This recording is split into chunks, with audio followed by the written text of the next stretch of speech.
Hello, my name is Emma Tobias, and it's the evening. It's, let me just say it, it's the nighttime, and I'm filming because my roommates aren't here. This is wild. This is a big deal. Normally I film in the morning when everyone's leaving and I'm doing my makeup, and you hear this sound a lot because I'm opening my makeup drawer and just slamming it in there because I'm annoyed that I'm awake. But not right now. It's 9:30. I'm not going to bed till 10 because I'm a wild child and I have the apartment to myself. Therefore, I thought I would tap into some negative emotion to counteract all this positive emotion I feel about my alone time by going through a Goodreads shelf. Lately, I have been exploring my Goodreads in a multitude of ways. A few months ago, I made a video where I explored my 2015 to-read list. I made a video a couple weeks ago where I just typed in random words into Goodreads and then just saw what came up. Really, we are scraping the bottom of the barrel. I have some actual good ideas that I'd like to do in the future, but I can't even say the word actual, so probably nothing will come of those. Anyway, this is a shelf that I have on my Goodreads that I forgot that I had. It's called non-favorites. You have to understand that when I made this shelf in 2013 or 2012, I was a nicer person. Can you believe? Who didn't like to cause drama or rock the boat. I'd probably had my booktube channel for 3 years at that point and felt uncomfortable with saying mean things. How times have changed on this beautiful platform that we call YouTube, and how much I have changed. So let's see what's on here. I don't remember any of these books almost immediately. So the first book on here is Locke and Key by Sarah Dessen. I don't think I wrote any reviews for these, so I'm just gonna guess why it was a non-favorite. I'm gonna guess this book is a non-favorite because every Sarah Dessen book that I read, and I think I read 3 or 4, all were exactly the same to me. And I remember distinctly feeling like it was about a girl who had some sort of issue and she met a boy and the romance was pretty ancillary to her dealing with whatever issue she had. And I remember at the time being like, yeah, I have issues too, but I don't have a boyfriend, so I'd rather read about that. The next is How to Say Goodbye in Robot by Natalie Standiford. I literally have no recollection of this book. I read it in 2012.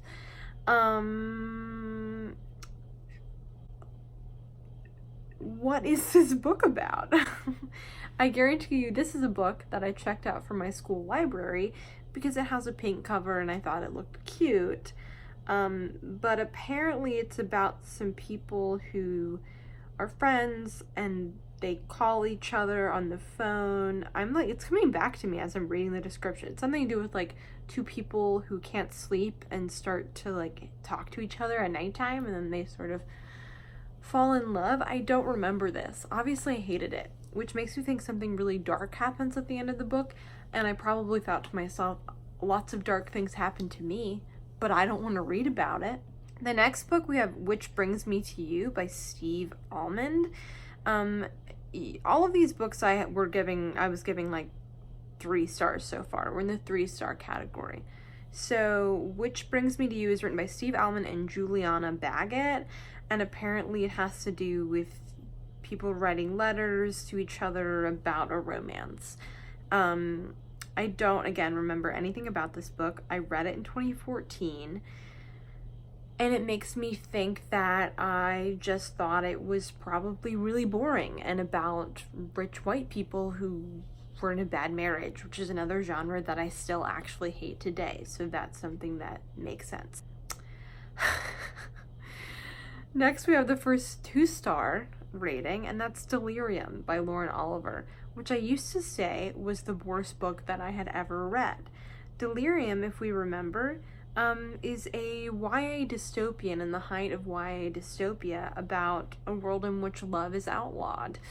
I gave it 2 stars. I read it in 2012.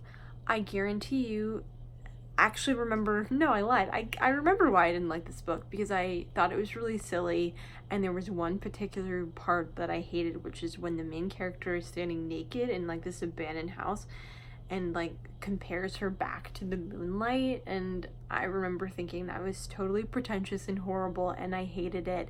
And as a 17-year-old, really thought this book was the scourge of the earth. So, had a lot of hatred for Delirium. Next, we have another book I gave 2 stars that I also remember hating, and that's Meant to Be by Lauren Morel. This is about a girl, I remember hating this book so much. It's about a girl who, like, goes on a journey and to England after school ends and falls in love with some boy. Weirdly, again, but better, gave me very similar vibes if I'm thinking about it. Very similar, like, kind of time periods of YA romance, but I hated it because the main male character sang Let It Be in some sort of tunnel, and I remember thinking that was just so cringy, and I still think that's really cringy. Book. I'm gonna like pick it up. So I hated The Boyfriend List by E. Lockhart. I gave it 2 stars. I probably thought that it was too real. Again, it was probably too dark. I hated Born Wicked by Jessica Spotswood because I could not remember anything that happened immediately after reading it.